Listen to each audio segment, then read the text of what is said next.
Hey, welcome back to Morning Jen, right on time this Monday morning. We have had quite a whirlwind week. It's sort of hard to believe that almost a lifetime of Democratic politics has essentially transpired since we last spoke. So I want to start first with the vibes. The vibes that I am talking about are what is going on with Kamala Harris and Donald Trump in terms of their approval rating.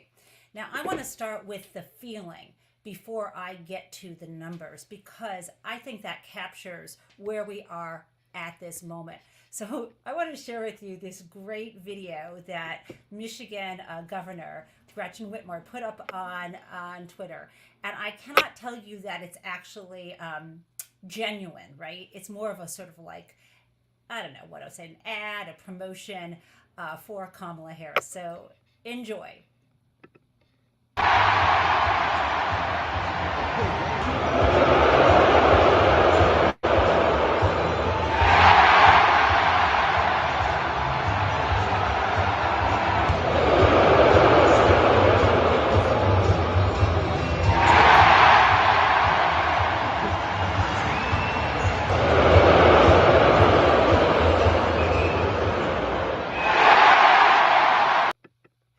So you get the idea.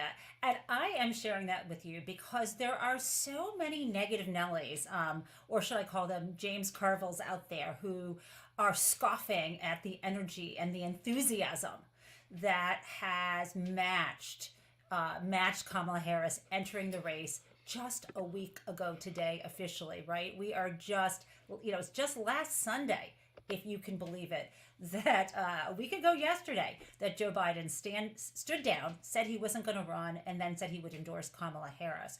And what she has done is remarkable.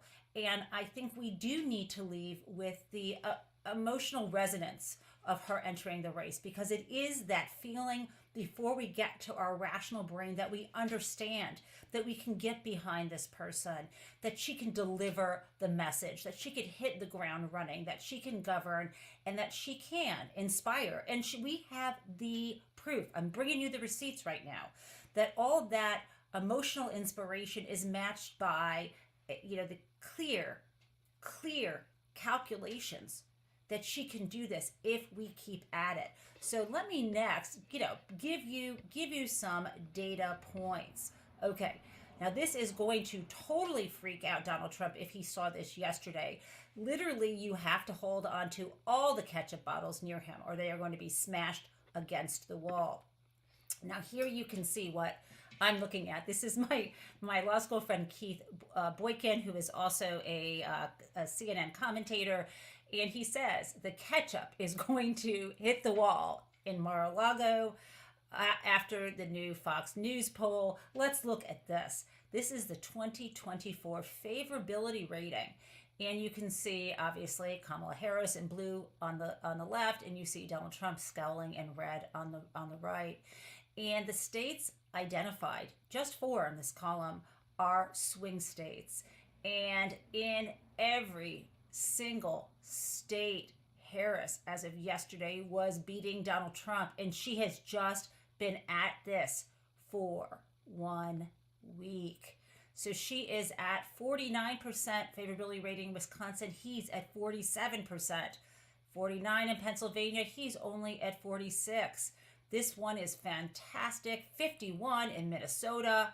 43 for Donald Trump. And then my favorite, my home state here, Michigan, Kamala Harris has a 57% approval rating and Donald Trump only 47%. This does not bode well for his campaign. Now, you may say to me, that's just one thing. And sure, Fox News, go ahead and cite Fox News, that sort of communist Pravda rag that is in the pocket of the far left. But instead of that, let me share with you even more data points. Let's pull this up. More data for the naysayers, because I always believe, for those who act as if, and this isn't, let me just add this little footnote here. There are people in the political world who act as if numbers and rational thought and the money is separate from the emotional weight and the feeling.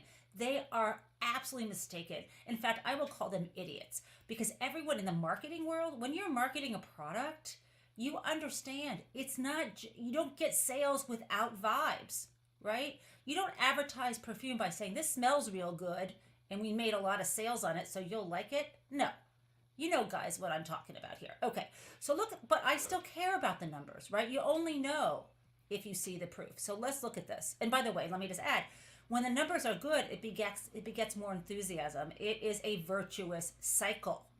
Okay, so she has raised in 1 week, this is Kamala Harris's campaign, $200 million. That's incredible, right? $200 million.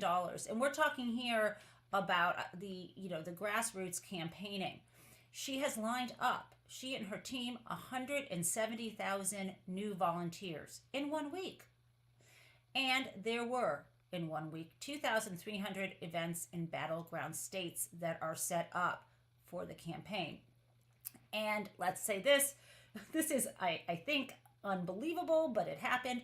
Kamala Harris just joined TikTok, I think 2 days ago over the weekend, and she already had 2.9 million followers. I'm sure she will soon have more. Now, okay, I'm throwing the data out at you. I'm sharing the vibes, but let me give you even more data, right? More is better. And I'm going to do this. I am going to compare for you how Barack Obama was doing around the same time. And yes, I know 2016 dollars are different than 2024 dollars, but bear with me because this still holds. Sam Stein, the columnist, said, and I'm going to read this to you, to give a scale of how campaign finance has taken off and how crazy Harris is doing now. It was an absolute shock when Obama raised $150 million in September of 2016, right? That was just a couple months away from the election. That amount raised blew away records. Now think of this. Harris just raised $200 million in a single week. Okay, guys, this is huge. These numbers are significant, but still, we must not rest on our laurels. Everyone is getting into the action, and what's especially, I think, fascinating that I've spoken with you guys about before is the way in which fundraising is now being conducted along these sort of demographic lines that pollsters use. Now, I know all of us are whole people. We are not broken up by the identities set out for us on some kind of census or some kind of poll. And yet at the same time, those numbers those categories sometimes do reflect the way we would have or be in community and have influence over others. So for example, I mentioned last week that I was going to participate in, and I did participate in, a call for white women supporting Kamala Harris. And in that call, I think during the call, several $1 million were raised. And I think after the call, it may have been, I don't know, I think I heard 11 or $15 million. The numbers are all factored into the $200 million that I told you about. And the reason why that was important is because Black women had stepped up, had their own phone call immediately on Sunday night after Harris became the not even the presumptive nominee yet, after she had just been endorsed by Donald Trump before she had started lining up delegates. And that inspired others to come together along these demographic lines, because the reality is, back in 2016, it was so close, right? The election, Hillary Clinton won the popular vote, but she lost the Electoral College vote, which is the one that counts, because of 77,000 votes across 3 swing states. And if you look at the numbers in terms of the popular vote, it turned out that 53% of white women voted for Donald Trump. And we need to get those numbers down. And so that helps, having these affinity groups. And of course, the numbers for white men were even higher in terms of voting for Donald Trump instead of the Democratic candidate. So what I'm really excited about, fundraising wise, and I'm going to share this with you, is there is a Zoom call today and by a new group called White Dudes for Harris. And I love their little logo. It's this trucker hat. They're having the call tonight Monday night, and it is at 8 p.m. All are welcome. I actually signed my husband Michael up for it. He was very happy, and I'm also separately signed up for it. We will watch on our separate phones somewhere in the house as we're busy working. And what's really cool is, by the way, you can still RSVP to this. You just go to their website or go to the Twitter, to my Twitter handle. I've retweeted this for White Dudes for Harris. Sign up. It's really exciting. Some, Gen X favorites and maybe all-time favorites, guys, are going to be part of the call. The way this works is it's going to be a webinar, and the people running it will appear on screen. The rest of us, I think there's now 50,000 people who have signed up. We'll be watching. You won't be on camera. You don't need to, do your hair, guys. It's all going to be fine. But we found out that some of the people coming, Pete Buttigieg is going to make an appearance. Yes, Mayor Pete, Mark Hamill. Yes, Luke Skywalker, and so many other folks. So if you want a fanboy, that's great. Or if you just want to support Kamala Harris, or if you just detest Donald Trump and care about our democracy, or you care about your reproductive freedom or your own rights and you don't want tyranny, this would be a great call to join. So I super recommend that. Now, I have been talking with you so far about how great Harris is doing and how Donald, that Harris is kind of on an upward trajectory and Donald is kind of hanging in but kind of declining. But none of that is going to last unless we do the work. And part of that work is recognizing that this isn't just rah, cheerleading the way I am sort of presenting it now. That is not at all. That is not at all my intention. We need to focus on the danger that Donald Trump presents. He is a lifelong scammer. He is a lifelong misogynist, and he is a lifelong phony, and he is an inveterate criminal. And don't just believe me. Listen to him. Listen to this. Over the weekend, he said this. Criminal is a criminal, and they generally stay a criminal, and we don't have time to figure it out. I want to play that again. A criminal is a criminal, and they generally stay a criminal, and we don't have time to figure it out. So this guy, with either no self-awareness or kind of in a subconscious confession, literally just said, a criminal is a criminal, and a criminal stays a criminal, and we don't have time to figure it out. What he means is, he doesn't think there is any way to rehabilitate some people who behave in ways in violation of the law. Guys, I would be really interested to see what the judge who is scheduled to sentence him on September 18th in New York, that's Judge Juan Merchan, what he will think of this video clip, because I am certain that the prosecutors and Alvin Bragg's office will share this with him.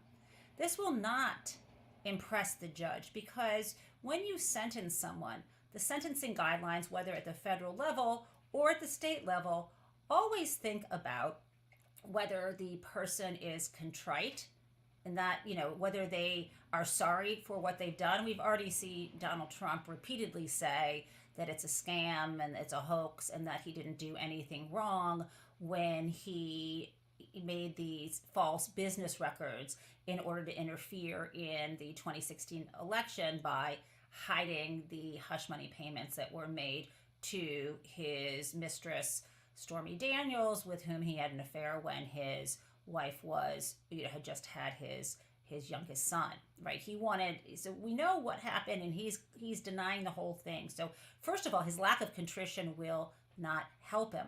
But on top of that he has confessed his belief that once someone is a criminal, they stay a criminal, will not be helpful to him, because part of what sentencing is designed to rehabilitate and designed to deter.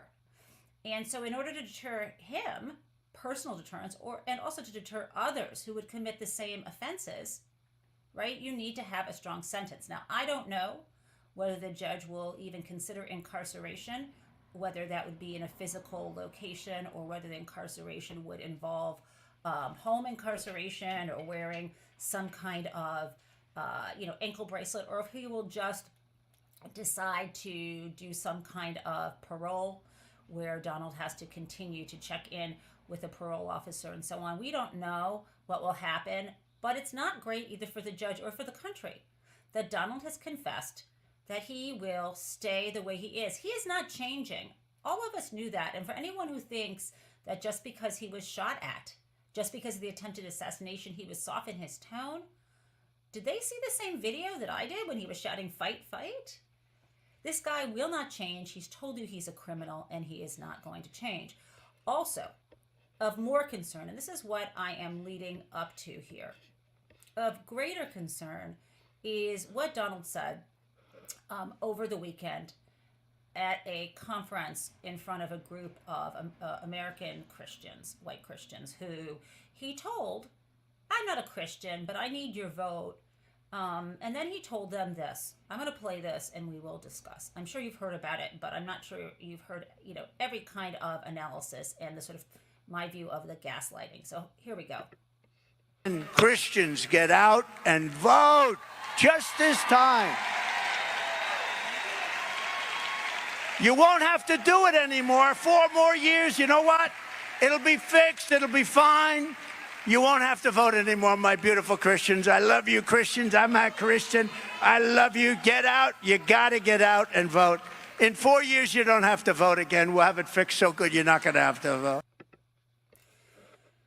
Okay, I take Donald Trump literally, right? He literally just said to people, we will have it fixed so good in 4 years, you will not have to vote. He said it twice. There are people who think we should believe them, who are commenting on cable news and on Twitter that, that's just classic Donald Trump. He doesn't mean it. That is as stupid as the people I know who thought they were so intelligent and so intellectual when he was running for office, when they picked up that, I'm forgetting who wrote the article. It could have been The Atlantic or The New Yorker or some other magazine where the columnist said, his followers, that basically don't take him literally, take him figuratively. Take him both. We have seen that. The only 2 promises he kept that we were worried about, that people who warned you about Donald Trump worried about, was that he was going to lower taxes on the wealthy and take away our right to choose by stacking the Supreme Court. And he did that.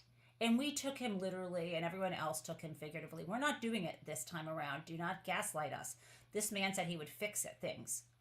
And someone actually said, fix things just means if he gets in office, he'll make things so much better that he will be so popular no one will have to vote. That's not what he's talking about, guys. Do you think that we just fell out of a coconut tree yesterday? What the hell? This guy said, Proud Boys, stand back and stand by. And they did, and they attacked the Capitol because he was trying to overturn the election. This is the guy who brought every kind of lawsuit. And when he didn't win the lawsuit to try to challenge the results of the 2020 election, he got on the phone with the Georgia Secretary of State and told them to find the votes that he needed so that he would win. The guy told you a criminal is a criminal, and a criminal stays a criminal. So does an election cheat. Didn't I just tell you that he's being sentenced? Remember, 34 felony counts for interfering in the 2016 election? He tried to interfere in the 2020 election. Now he's telling you that if he gets elected, he'll interfere in our voting process.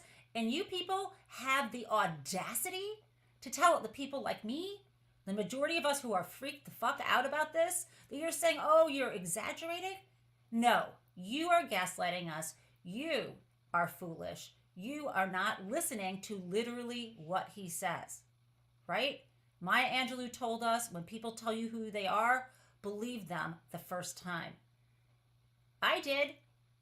So again, anyone who's telling you, don't worry about that, or you are exaggerating, basically write them off as either someone who is naive or actually dangerous, and walk the other way. So guys, now we are getting to, that was a little heavy. I get it. But let's go to Crazy Town, because this is my favorite part of the show after we deal with the news. And this is sort of news related.